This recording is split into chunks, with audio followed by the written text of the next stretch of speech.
right, welcome back to HPP, the Hoops Prospects podcast. Earlier this week, we began our annual HP group mock draft, making the lottery selections, and we were joined by Jared Roden, an all Big East selection and a serious second-round prospect. If you didn't have a chance to listen to that episode, please be sure to do so on hppod.buzzsprout.com or any of the other major podcast outlets, including Apple and Spotify. My name is Rich Harris, and I'm joined by the entire HP crew again: Drew Barton, Hugh Baxter, Connor Youngberg, and Cam Reel. Today, we are going to finish the first round of our mock draft. Gentlemen, are you ready to roll? Let's make it happen. Let's do it. All right. Before we get started, I'm just going to quickly review the guidelines.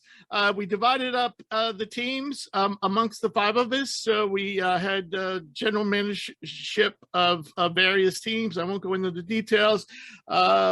You can listen to that in the previous episode. Trades were permitted as long as they were approved by the majority and fit under real NBA salary cap rules. As a guide, we used a composite draft board consisting of rankings from 7 different sites, including our own. And we did that to better represent how NBA teams may be thinking. I'll quickly review the first 14 picks, the lottery selections, before we jump into pick 15. At number 1, Orlando selected Jabari Smith, the forward from Auburn. At number 2, Oklahoma City selected Chet Holmgren, the center from Gonzaga. At number 3, Houston selected Jaden Ivey, guard from Purdue. At number 4, Sacramento selected forward Paolo Banchero from Duke. At number 5, Ben Mathurin, Detroit took Ben Mathurin of the wing from Arizona. At number 6, Indiana chose power forward Keegan Murray from Iowa. At number 7, Portland took center Jalen Durham from Memphis. At number 8, New Orleans, via the Lakers, took AJ Griffin, the wing from Duke. At number 9, the San Antonio Spurs took forward Usman Jang, forward from the New Zealand Breakers. And at number 10, Washington Wizards chose Tar Eason of LSU, forward. At number 11, the Knicks chose point guard Dyson Daniels from the G League Elite. Number 12, Oklahoma City has another pick. They chose wing Shaedon Sharpe from Kentucky. At number 13, Charlotte chose Jeremy Sohan, the forward from Baylor. And at number 14, Cleveland selected Wisconsin guard Johnny Davis. So now we're all caught up, and pick 15 is owned by Charlotte via New Orleans. Drew, Charlotte was your team. What are you doing here at pick 15? Yeah, so at pick 15, Charlotte's going to take a player that they've been relatively tied throughout this whole process, and that's going to be Mark Williams, the center out of Duke. Right away, everyone knows Charlotte's been in the market for a center pretty much all season. It came in as their weakest position. They're ending the season probably as their weakest position. They've been tied to various trade rumors and whatnot, and Mark Williams falls to them at 15 and kind of finally puts an end to the need in the middle. They have a very weak depth chart, as I just said. It's probably going to get weaker. It looks like Montrezl Harrell might be heading out the door in free agency, so it only leaves them with one of the Plumlee brothers and Nick Richards. And I think Mark Williams is ready to be an instant impact, and he's going to fill a need as one of the better pure centers in the country. He flashed strong rim protecting instincts. He was highly efficient at 72% from the field. Now, he didn't stretch the floor at all. He was 0% from 3. I don't even know if he attempted any threes this last season, if I recall. So he is definitely more of a traditional, going to fill the lane, score on the low block, get out in transition. He's a great athlete. I mean, he's 7'1" with a 7'7" wingspan, so he's going to be a great lob threat on the offensive end, someone that can get out and run the break with LaMelo Ball, and on the other end, protect the rim and kind of be the backbone of that defense, which, as I mentioned earlier, with their 13th pick is one of the more lacking areas of the team. I really think that a Williams, Sohan, and Bridges front court is full of rebounding, switchability, scoring, and rim protection, because all 3 of those guys kind of bring a unique package to the table. Bridges will be your scorer. Sohan's kind of your do everything, kind of garbage man. We said Broadman-esque in the last video. And then Williams is going to be the traditional 7-footer in the middle, kind of holding it all together. He's probably not the highest upside pick in terms of where he's going to peak at, but I think he's got a really safe floor. I think he has a very defined role waiting for him. And I think that a playmaker like LaMelo Ball is going to be able to get the most out of him offensively, where probably more of the questions are surrounding him. Yeah, no brainer pick as far as I'm concerned, and a good pick. Finally solved that team's hole in the middle, hopefully. Connor? Yeah, and definitely throughout the draft process in recent years, there's been like kind of a knock against like traditional big men and players who can't shoot. But like with Robert Williams, what he's been doing for the Celtics team, like I can definitely see teams valuing Mark Williams now more than they have in the past. And I think Charlotte's a great fit for him. Yeah, when Robert Williams came out, he had some injury concerns, which I was unaware of, but apparently NBA teams were not. They must have picked it up during the medical tests that they put them through. And as a result, we had Williams ranked around this portion on our draft board, but he slipped all the way to the Celtics, I think at number 28 that year. But yes, good comparison, similar players. I think Williams was probably a little more productive and probably has more upside, a little bigger too. But yeah, good comparison. All right, next up at number 16, we have the Atlanta Hawks making their first pick in the first round. Drew, you're on the clock again. Yeah, this was a hard pick for me. Atlanta has a lot of needs. They were very disappointing this year after the deep playoff run they made 2 seasons ago. And so I finally settled on Atlanta selecting Ty Washington, the combo guard or point guard from Kentucky. I know a lot of people might be listening to this pick going, they have Trae Young, offense is where they've thrived at. But when you start to look at the more advanced numbers, you realize that they had one of the top offenses in the league. They were second overall efficiency, but that number craters when Trae Young was resting. And given that Trae Young carries such an offensive load for him, he obviously was having to come out of games and their offense completely fell apart without him. So when I looked at it, I thought there's a lot of defensive holes to be filled, but offense can probably be helped remedied by one solid backup guard. So I felt that this was a pick that would be better used. It's a quicker fix. Ty does have a solid upside as a passer. We've talked about it. I believe Connor mentioned some of his passing skills in our last episode, which I thought really opened my eyes to him because he was playing more off the ball, more in the kind of combo guard role. Lou Williams and Delon Wright are probably gone in free agency this year, so that also leaves no other roster or point guard on the roster. So it helps remedy one of their more analytical needs. It helps fill a spot that they're not going to have a lot of cap space to do so. I believe as of now, they have maybe they might be the second highest over the cap. So there's not a lot of money to spend in Atlanta. They've got a lot to figure out, with what are they going to do with what's the power forward? John Collins, they thought about trading. There's just a lot of questions in Atlanta, and I think Ty is a good player. This is right around where most people probably have him ranked. It might even be a little bit lower. He's going to help remedy that need. The only big concern I have is, defense still might be an issue. I mean, Trae Young is no defender, and Ty is only around 6'3", so that could still be a problem, but he's going to help alleviate pressure, and we're starting to see the value of backup ball handlers and backup point guards, and I think he's going to be able to fit right in there, and maybe they do decide to run some interesting offensive sets with, Ty and Trae Young. We'll see how that goes for him. No, I think this was the way to go. I really do. I like the pick. I think that's the one thing that Atlanta's obviously missing when you look at their roster. I think they should consider re-signing Delon Wright, though, because he actually performed very well in the playoffs, and he gives them a bigger defensive presence on the perimeter who can play either guard spot. So you could play Wright and Ty together. You could play Wright. And I'm not saying Delon Wright is, I'm not saying he's the thing that's going to put him over the edge, put him in the finals or anything, but I think he's a very valuable type of player to have on your team. Yeah, Ochai Agbaji was definitely the guy I was tossing up here because he remedies a little bit more 3-and-D, which would help. But I just think there's a lot of holes in that defense, and I don't think one rookie is going to fix that right away. Where I think Ty can remedy the offense. You know who would be perfect would be Daniels. Yeah. The guy who went 11 to the Knicks. Yeah. All right, so number 17 falls to me. This is Houston's pick, their second pick in the first round. The first pick was a little controversial. I took Jaden Ivey at number 3, and I ignored some of Houston's more pressing needs, which is defense and also shooting.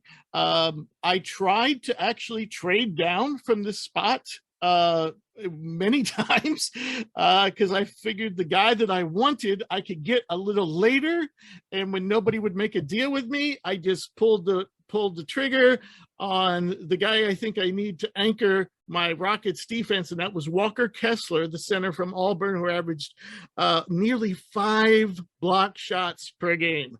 The best player at this spot I thought was Malachi Branham, but we have a huge overload. So yeah, that's huge overload of guard. And, Houston last year ranked last in the league for defensive rating and points allowed in the paint. And Kessler should help and give them much needed rim protection. Yes. Real quick, I've heard, I didn't see it obviously when he played this year. Is his Arsenal, but I've heard accounts of Walker actually being a pretty good shooter. I haven't seen that in like the film in the game, the percentages. What is your take on that? Do you think that he has the ability? I think from what little I've seen, and I've also heard that he has potential as a shooter. I think so. When you look at between Koloko, Kamagate, Mark Williams, and himself, I think he and Kamagate probably have the most upside as being able to stretch the floor. Rich, I know ahead. Koloko is a prospect you like. So was there any debate here between these two? No. I just think that Kessler's a little younger. Definitely has been, he really, he brings a lot offensively at the college level. You didn't see that so much at Auburn, but you did see it in Carolina. I thought he was clearly the best big man on Carolina last year. That's including Baycott, Day'Ron Sharp. Who's the other guy they had who was there for years and transferred to Mississippi State? Brooks. I can't think of Brooks's first name. But, Carolina had a whole host of bigs last year. And I thought Kessler was clearly he had great footwork. Yeah. Yes, I am a little worried about his, athleticism at 7'1", 260. But yeah. And I think Koloko is going to have, give you probably more perimeter defense. But I think Kessler is going to be able to contribute more on the offensive end than Koloko. And I could be wrong, could be a mistake, but I certainly wouldn't take Koloko here at this spot. Moving on, we have a trade to announce. Chicago will be making this pick for Detroit. Drew, I'm going to let you take over because ultimately you're going to be Chicago will be making the pick for you. So do you want to explain this trade? Yeah, so Chicago is going to be trading this pick to Detroit. So the full trade package would be Jeremy Grant, Kelly Olynyk, Killian Hayes, and the 46th pick from Detroit for Nikola Vucevic, Kobe White, and the 18th pick from the Bulls. The reasoning behind this trade, there seems to be a growing concern that Zach LaVine is going to be leaving in free agency, and that was where I was going with this. So with that being said, if he ends up staying, this probably blows a lot of my logic kind of out of the water. But I think that despite a career year from DeMar DeRozan, he's yet to prove that he can carry a team really anywhere. He's going to be 33. Same thing for Vucevic. He was the lead guy in Orlando, made 3 all-star team. They never really went anywhere. And when they played in their playoff series this year with the Bucks, they didn't look remotely close like they belonged there. And that was with Middleton missing a majority of that series. I believe that's when he got hurt, was in game 2. And so I just think that is a duo of Vucevic and DeRozan, again, if LaVine leaves, is that enough to make any noise in the East? The Bucks are going to get healthier. We're seeing what, the Celtics are, and they're still young. Who knows what, Brooklyn, if Kyrie can pull it together, Kevin Durant, they're probably better on paper. And so I felt that this is a trade where it at least changes things. With LaVine, we saw what the Bulls are, and that's 4-1 losers to the Bucks. And, losing him, they get worse, in my opinion. That's if he leaves, walks away in free agency for nothing, they're worse. at least this kind of a trade gives them the element of maybe. I think Olynyk is a serviceable player. I think he does a few things. He's not Nikola Vucevic, but he competes. He can shoot the three, I believe, even a little bit better in terms of just pure percentages. He'll compete for rebounds. Maybe Hayes gets a change of scenery and figures things out. I mean, him and Kobe White have both been disappointments so far, I would say. And, maybe Hayes can come here, have a vet like DeMar DeRozan kind of show him the ropes, and maybe he can kind of put it together. And I think Jeremy Grant, he's got a 1 year left on his deal. So if it doesn't work and you want to move him, that contract's off the books. He's more flexible and versatile as an overall player in terms of defense. You can play him probably 1 through the 4. And the most important thing to me is he's a shot creator. With LaVine gone, I look at the Bulls and I go, okay, you've got DeMar DeRozan who can get his own shot, but he's relying on the mid-range. And nobody else on that roster, to me, has the ability to get a consistent shot and be a 20-point per game scorer with the ball in their hand. And we just watched Jeremy Grant do it 2 years in a row with a young, not super talented Detroit team. So I think surrounding him on a team where he has another guy, he gets to fill his natural role as a second option, I think just works out better. I know some people, I look at this trade, and obviously Vucevic's probably the best overall player and an 18th pick. But I think that the Bulls, if LaVine leaves, they're kind of in purgatory. They're in that dreaded spot of they've got some talent, but their older guys have never been able to carry them. Their younger guys still have question marks around them, and their role players are solid. But is Alex Caruso and Lonzo Ball, are those guys going to take the next step and elevate to 20-point per game scorers? Probably not at this point in their careers. The answer is no. Since you're picking for Detroit, which is Cam's team, I'm going to let Cam explain his rationale. I don't care who announces the pick, but ultimately it's going to end up with Detroit, Cam's team. So Cam, you got the floor. Yeah, thanks, Commissioner Silver. Detroit's really excited about this trade. In our eyes, we're getting a pretty promising change of scenery guy like Kobe White, and we still have a former All-Star but we're adding to our roster in Vucevic. So other teams out there, he is available for the right price. But probably the most exciting thing is we got a bunch of really good wings to choose from here. But at 18, I don't think we're going to pass up on the chance of getting Ochai Agbaji from Kansas. We love his game. We love seeing a player that's improved every single season throughout college and got to finish up as a champion in the NCAA. We love his defensive fit alongside our other young guard, Ben Mathurin. And we're also getting another guy that can play off the ball while we're playing Luka ball with Cade Cunningham. Love his athleticism. He's going to help us out on the break. And he's from all indications, a great locker room guy. So we'll take Ochai Agbaji.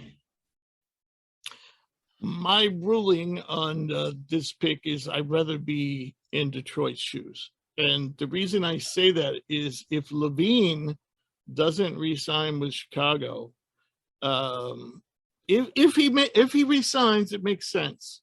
If he doesn't, they're in trouble. So they would go from a playoff team to probably being out of playoffs, in my opinion.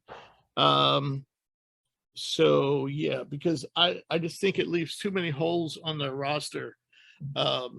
So yeah, right now I give the nod to Detroit in this deal.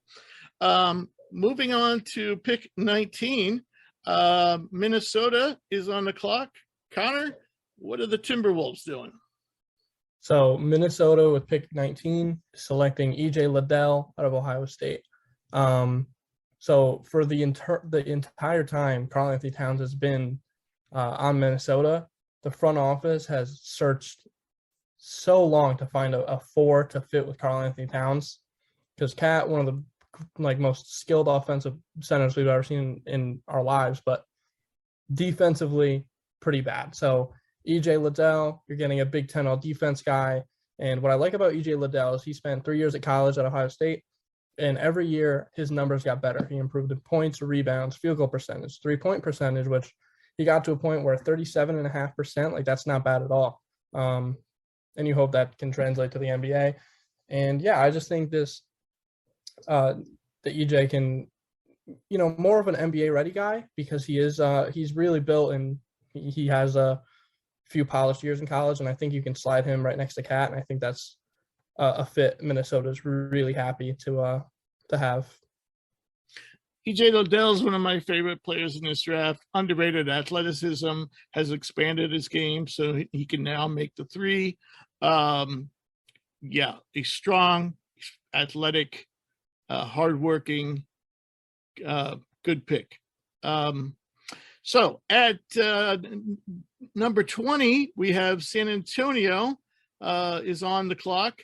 Hugh, what are the Spurs doing after taking Mr. Jang at number, what was that, 7? That was 9. 9, right. 9. So now later in the first round at 20, the Spurs are going to continue the trend to take another wing. This time it's Jalen Williams out of Santa Clara, a guy that we've seen really blow up the past sort of month or so, where there was some pretty good and solid expectations on him prior to the combine, but then he absolutely showed out at the combine, as Rich and Drew discussed on a few pods ago. But he boosted his stock, and I think that's why probably the Spurs really like him. We had a really good interview with HPP podcast a couple of weeks back as well, and you could tell he was a really great guy. He's invested. He's answering questions well, and I think sort of the right person to be coming to the Spurs organization in that sense as well. Coming from a mid-major too is a bit different because they're always hard to scout.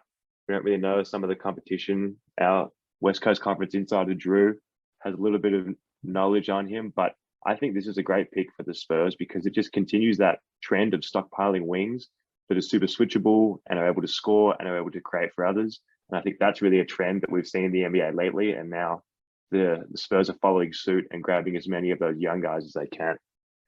And a highlight on Williams, at the combine, he posted a 39-inch max vertical and measured with a +10 wingspan. He's 6'5" with a 7'2" wingspan.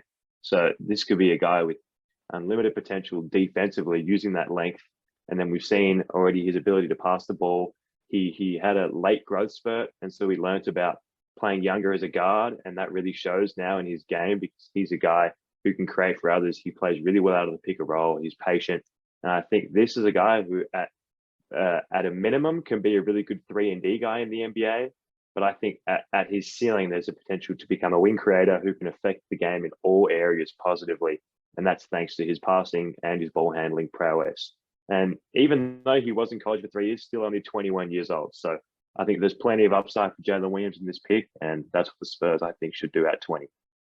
Drew, what do you I think this is a great pick. I mean, Hugh outlined out all these great reasons. I totally agree with all of them. I just wonder, like, from the San Antonio standpoint, I wonder if they maybe even see, like, I don't want to obviously make this comparison 1-to-1 right now, but like, is there a Kawhi Leonard aspect here? I believe Kawhi has those defensive measurables that were really impressive, played at, if I'm not mistaken, another mid-major in San Diego State. And they just maybe are looking like, hey, this is a guy who has his head on straight.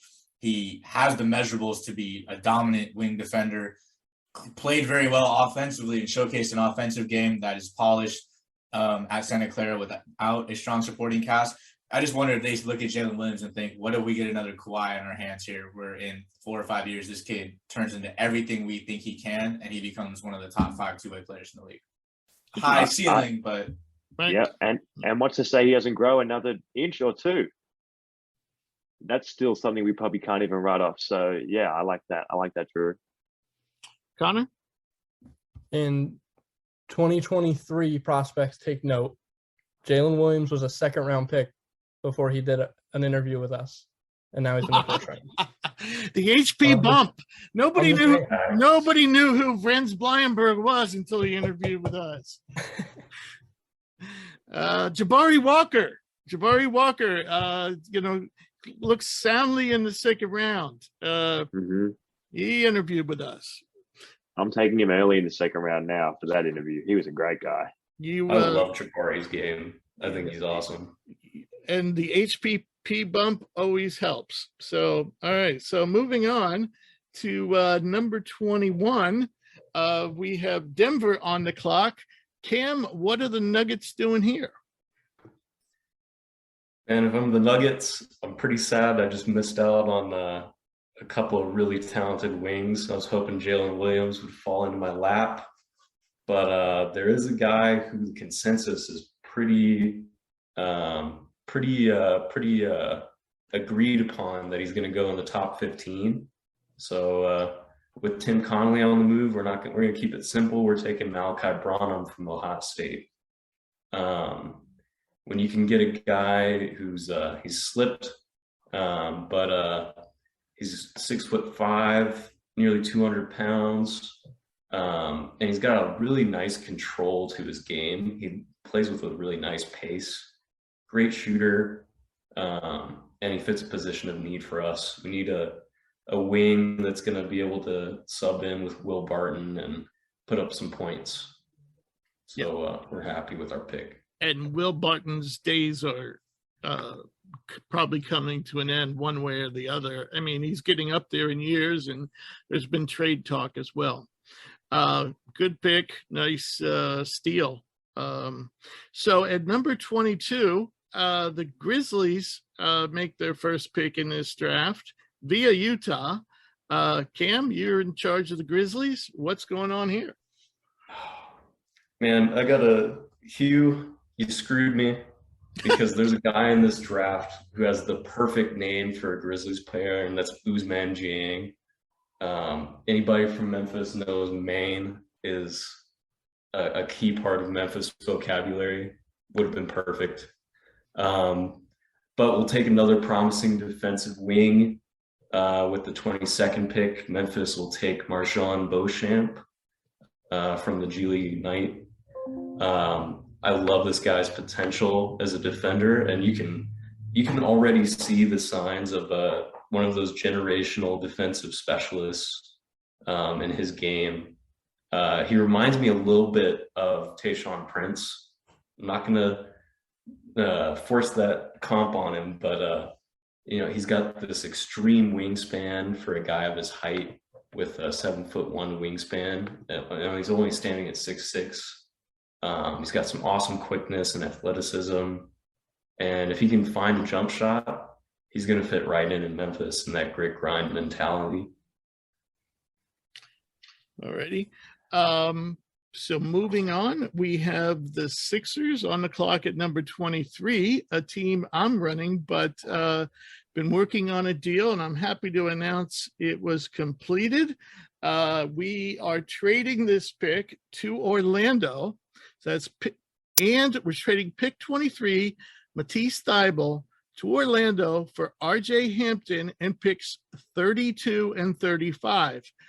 Before I pass it over to Hugh, who runs Orlando, I'll just explain my thinking was I didn't really like anybody here. I really was hoping to get a true point guard. And so instead, I think that's what RJ Hampton can be. I think he can be a big point guard, probably won't be, he's very athletic on the slender side. But I really liked Hampton's upside last year, and we're very happy to get him. And I must say, with Thybulle, with the COVID situation, he kind of fell out of favor in Philadelphia. They weren't too happy that he was going to be able to play, for example, in Toronto. It's definitely, and if you know, there's more to that story. And if you know it, it really is counter to what we think of Matisse Thybulle, team player, team first. He wasn't team first in this situation. Give you an example. He already had a shot, maybe two, but I think he needed to get another. And all of a sudden he decided, he's kind of in the holistic stuff, and he decided wasn't going to get the shot, and so he couldn't play in the playoffs in Toronto.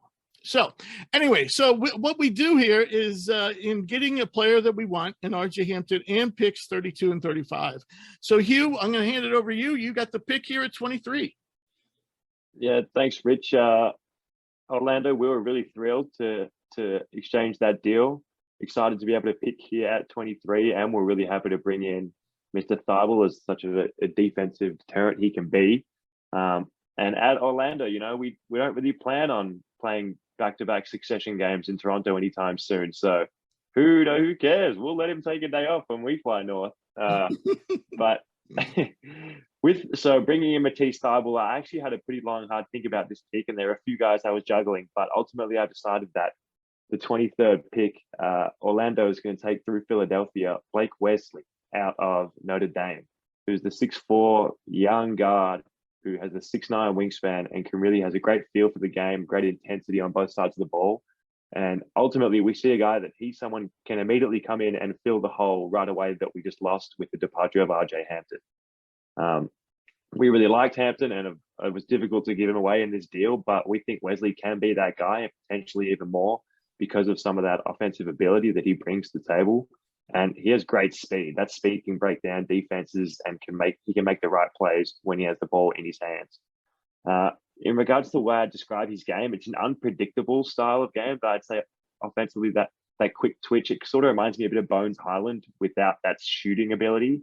But it's that quick twitch, really blow by you type of deal that I think keeps defenders guessing, and that was allowed him to be so successful at Notre Dame. And I think ultimately he's going to be a bench guy for the Orlando Magic starting, but he's going to be a great energy guy that comes off the bench in short stints and can really develop and earn trust within the culture of the coaching staff as he shows that he can defend and bring that energy and sort of lift the spirits of a team at times. I felt last year that was just underwhelming and didn't really seem that excited to be out there playing. So I think with the additions of Wesley and Matisse Thybulle, they're going to be able to wreak havoc defensively for Orlando, which didn't really have much of a defensive identity last year. I think those two are going to make a big step in that direction for Orlando. And now that we've got Jabari Smith and our key guy, this is a really nice piece to bring in alongside Thybulle to shore up our defense around the wing spots. Okay. On the clock is Milwaukee at number 24, another team I run. And I am going with Jake LaRavia, the forward from Wake Forest. Bucks, if you look over the depth chart, could use depth just about everywhere. And I thought LaRavia, some people might think this is a little soon for him, but I thought he was a very good fit for Milwaukee. He has versatility on both ends of the court. He has a nice blend of shooting and passing skills. Plus, he can play defense. 6'7", with a 6'10" wingspan, about 225, 230.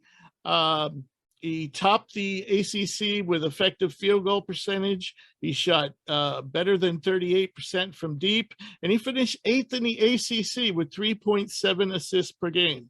Now, Jake is not an outstanding athlete. He's not, but I think he brings enough skill that he's going to be an effective reserve player and would fit in nicely with what Milwaukee already has going on. And Milwaukee really could use a forward that they can bring in. They don't really have much in the way of power forwards. So Jake's also an excellent rebounder and could play the 4 for them when Giannis is on the bench or Giannis is playing center. Yes, Connor.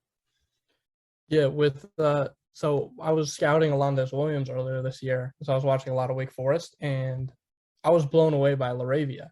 I was really hoping that he was available at 34. I hope in real life he's available at 34, because he's so talented. And I mean, you hit it on the nail. He's going to be a sleeper pick in this draft to sneak into that first round, and like he should, because he's got so much talent and so much length, and I really like his game a lot. Anybody else? Okay, so moving on. At number 25, San Antonio is on the clock.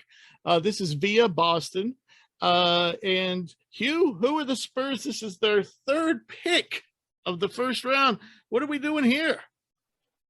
The Spurs at 25, after already taking 2 promising wings in the draft, they pass on Nikola Jovic, who I think a lot of people might have expected them to take here, another international guy.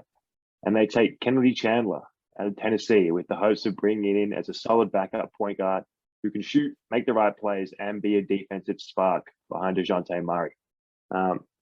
Obviously, like we spoke about a little earlier with a few picks ago for Atlanta, a strong backup point guard is becoming a commodity in the NBA, a guy that you can really trust to throw in there sparing minutes, and you know that they're going to be able to defend and make open shots and run your offense.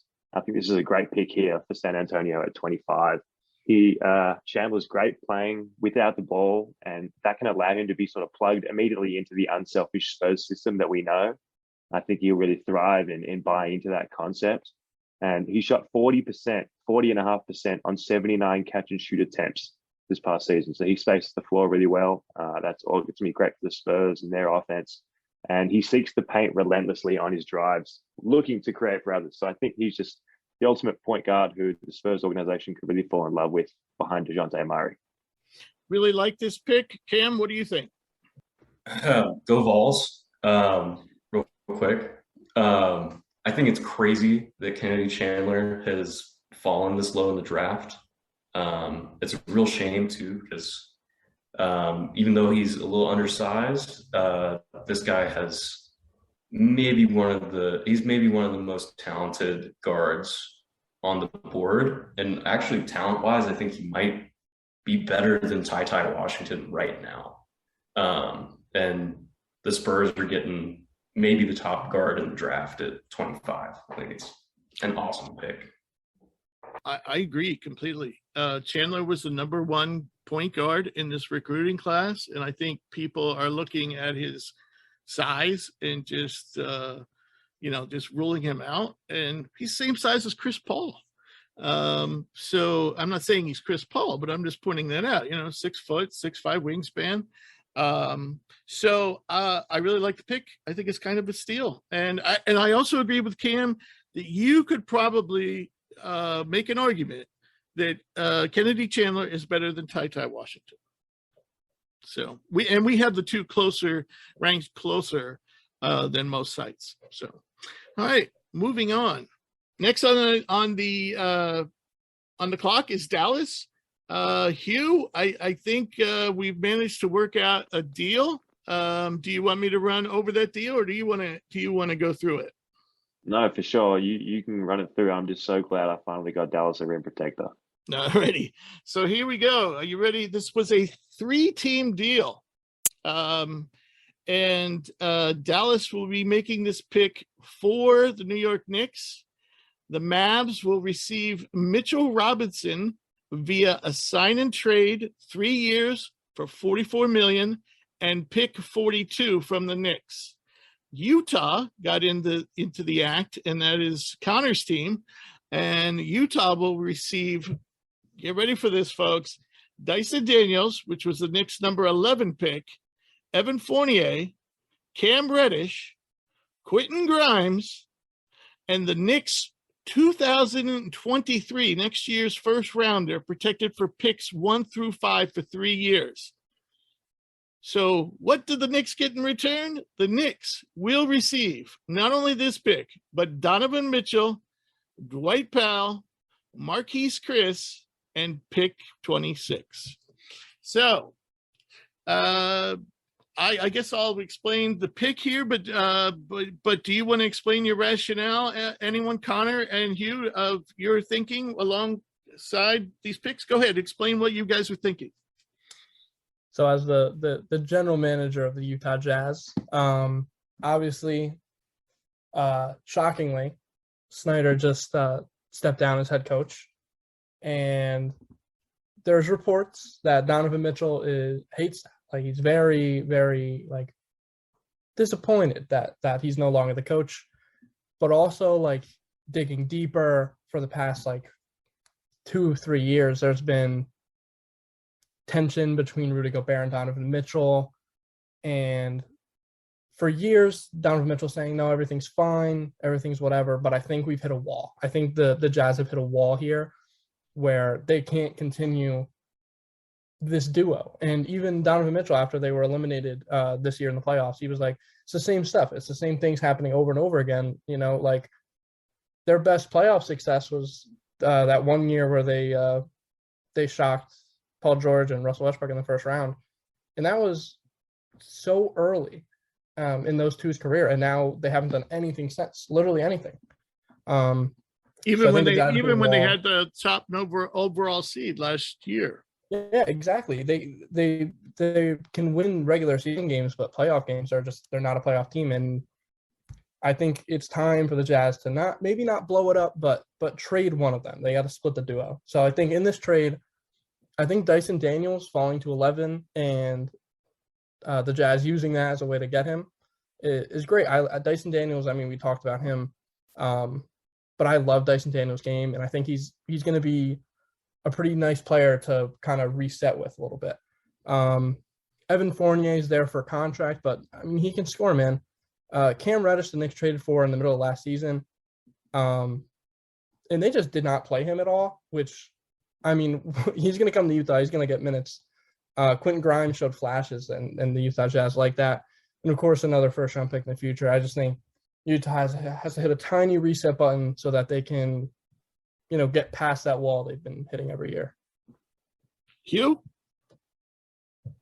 From the Dallas perspective, like I said, this deal was pretty simple for me. I've been working all first round to try and get Dallas a rim protector and get away from some of their guys that they have currently protecting the basket. And yeah, I thought I was really happy to finally get this one to go through. We're really happy with the potential that we can get with bringing in Mitchell Robinson. And I think a 3-year, $44 million deal is pretty solid money to get him on.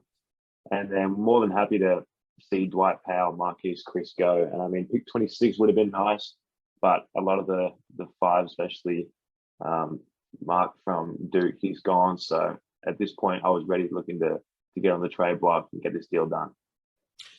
And from my perspective, I was actually trying to trade for Malcolm Brogdon of Indiana, and couldn't work out anything there. But in the discussions of that, all of a sudden, Donovan Mitchell was offered to me. And obviously, I believe that Donovan, though maybe not considered a pure point guard, is definitely capable of playing the point. And so I think finally the Knicks have a guy to start at point guard and be happy with and can't complain about. And I think, yes, this trade definitely hurts depth-wise. Mitch, there's a question as whether, Mitchell Robinson could be re-signed. So trading him is not, we might lose him anyway in free agency. So hoping that the combination of Jericho Sims, Noel, and Dwight Powell can be serviceable at the center spot. And finally have a point guard, still have RJ Barrett, still have Emmanuel Quickley. So, and of course, John Randall, Toppin, those guys. So with this pick, I basically had to find some depth at the wing spots because I sent all my wings on their way.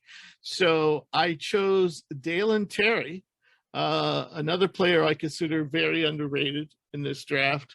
6'7" with a 7'1" wingspan, a Mr. Do Everything for Arizona. There's nothing this guy cannot do. He's athletic. He can pass. He can play the point. He can play the shooting guard. He can play small forward, and he can probably defend. I know he can defend power forwards.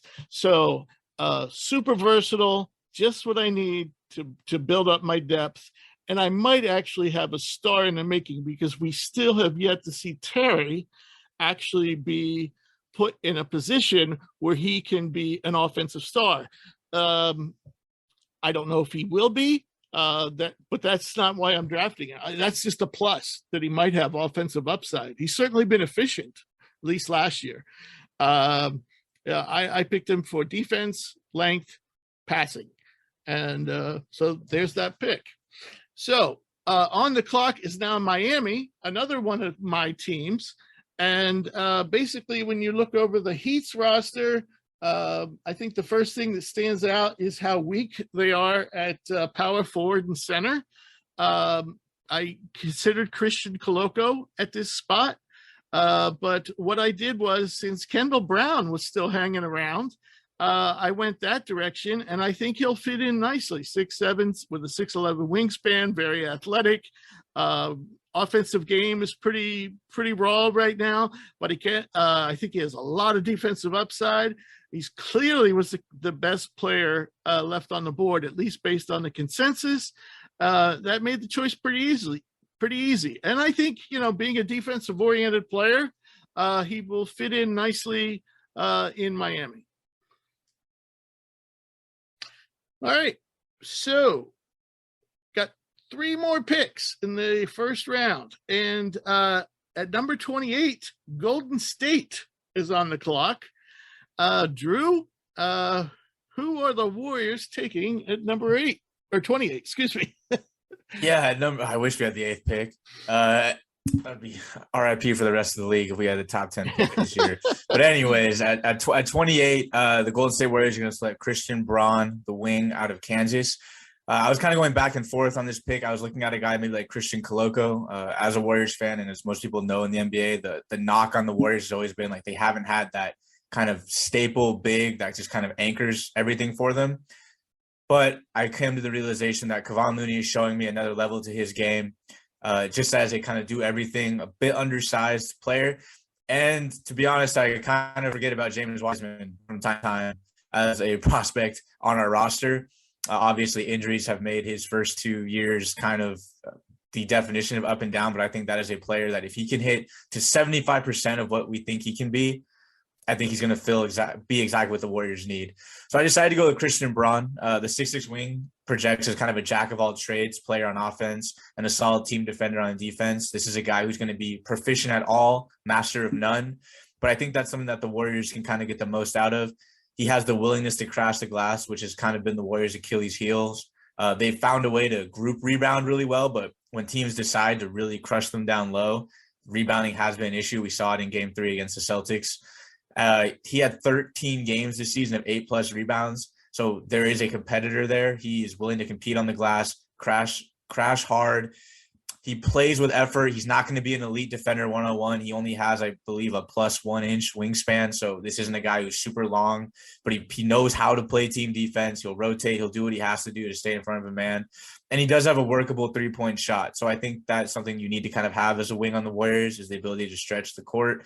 He can, pass a little bit. He averaged close to 3 assists a game this year, played under Bill Self, so knows what it's like to be coached and coached hard.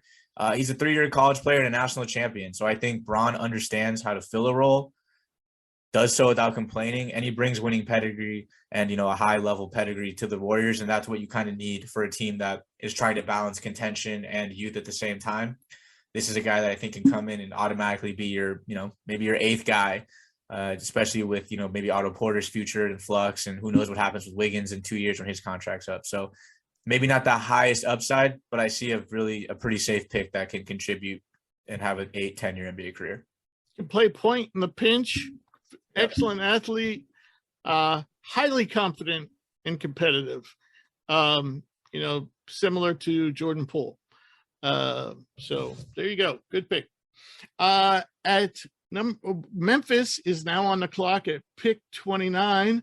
And who are you going with here, Cam? Here at 29, I'm really thinking about fit and position of need for the Grizz. As a fan, I really believe in our future front court with Jaren Jackson Jr. and Brandon Clark. But after watching the Golden State series, I'm pretty confident that Jaren Jackson is never going to be a reliable center for us. I think he really thrives having a big guy next to him. That being said, I think that Steve Adams is starting to slow down a bit. No. And there's a guy on the board here that is a really scary fit next to Jaren Jackson in my mind, and that's Christian Koloko from Arizona. Man, if you listened to our podcast last week, you heard us talk about his defensive prowess, and his defensive skills are pretty scary. At 6'11" with a 7'5" wingspan, Koloko's pretty fleet-footed. He can hold his own in some switches, which is encouraging, but the rim protection is the idea of having Jaren Jackson and Koloko on the court together is pretty scary. And I do like his offensive upside. He's a good foul shooter, which projects at least a respectable jump shot, perhaps at some point in the future. And he's got really good touch around the rim. And with his explosiveness and those long arms, he's a threat to dunk it over you if you don't respect his post game. So we'll take Koloko. A couple other things about Koloko. First of all, I think it's pretty safe to say that we think he's underrated since we started talking about him in this mock draft in the late teens, and his name keeps on coming up. So it just seems like everybody thought about him at some point. And so based on the way we're all thinking, he's not getting out of the first round. That's number one. Point number two is he already knows how to play next to another big. He did it with Trabellis, and he did it with Ballo. So he knows how to play next to a big, and it didn't hurt Arizona defensively. It didn't hurt them offensively. This is an excellent pick. All right. Now, on the clock, and this changed today. This was going to be an Oklahoma City pick, but this changed today with the you want to fill me in on the trade, Connor? I got you. So headed to Oklahoma City is JaMychal Green, a 2027 protected first-round pick, and headed to the Nuggets is pick 30 and 2 future second-round picks. Right. To be clear, this is not our trade. This was a real trade. So this basically put Oklahoma City has been in this spot, but traded out to Denver, who is run by Cam. And this is via Phoenix, by the way, originally Phoenix's pick. So Cam, what are you doing with the last pick in the first round? Some interesting players still available. Yeah, I had to take a really hard look at a couple of Colorado native guys, Jabari Walker and David Roddy, but there's another geography-related player on the board still. He also happens to speak Serbian, and I wouldn't be surprised if we see him riding some horses with Nikola Jokic over the summer. But yeah, with the 30th pick, the Denver Nuggets select Nikola Jovic from Mega Basket. He's a 6'10" wing, really sweet shooter. He has some streakiness there, but if you see him taking his shots off the dribble, he's got a really nice touch. And when he gets hot, he can really get things going offensively. The kind of question on him, similar to Jokic, is, what kind of defensive competitor is he? But you got to think too, with Michael Porter Jr. kind of questionable with the back surgery, pretty similar prospect. Nice tall wing who can really shoot the ball. So Denver selects Jovic. Comparing him to Porter is very good. They're very similar size-wise. I don't know about athletically. I'd probably give the edge to Porter, and I give the edge to Porter definitely as a shooter. But I like Jovic's passing. He's a great rip and run threat. He can make some really lovely, that European style, that just he's got that natural flair for passing. And I really like that aspect of his game. And true story, I tried to pick the brain of somebody who is definitely going to be in the Nuggets draft room next week. And I couldn't get a lot out of him. But what he did say was this: I want somebody who's going to work well with Joker. Now, who would be better than someone from his own country who plays that European style of ball? And then when I heard the trade today, I'm like, I'll be damned. They're gonna go for, if they actually might go for him at what do you have, 21? Is that your? Yep, that's 21. So, right now, I think if Malachi Branham falls to him, they're gonna jump on Branham, and then they'll hope that maybe not though. I think that they basically want a shooting guard and they want this guy. Those are their two goals: a 2-guard and Jovic, and that's what I think the trade was about today. Connor? Yeah, and I've seen plenty of different people's mock drafts. And at 21, there's been a bunch of them who are just like, the Nuggets are going to take Jovic, like for jokes or whatever. But genuinely, I think the fit is actually like kind of perfect with Denver. I think he really fits, like you said, that European style of basketball. And like JaMychal Green was in that trade, but he was also like getting minutes for them. I know they had injuries at the forward, but like JaMychal Green's not really a great basketball player. And I think, Jokic getting some of those forward minutes that are now open and would really complement their offense well. And I know you got defensive concerns, but like Aaron Gordon's, a very versatile defender. Put him in a lineup with Jovic. You don't have to worry about that defense so much. So I really do like this pick and fit with that. I think the other underrated part of the trade too is that JaMychal Green is making about $8 million a year, so it's going to open up another mid-level exception type role for them. He accepted a player option for like 8.2 for the season. So I think that's a great trade for Denver. Yeah, and that's huge for the Nuggets. They really lost their depth over the past couple of years with the injuries and some trades, so they need that mid-level exception guy on top of these two young players that they're going to be bringing in. Yeah, they definitely have some money issues. By the way, guys, take a look at Hugh. I think he's hypnotized.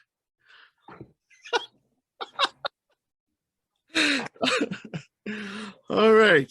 Well done, gentlemen. That's the end of the first round. The second round is coming up next week, folks.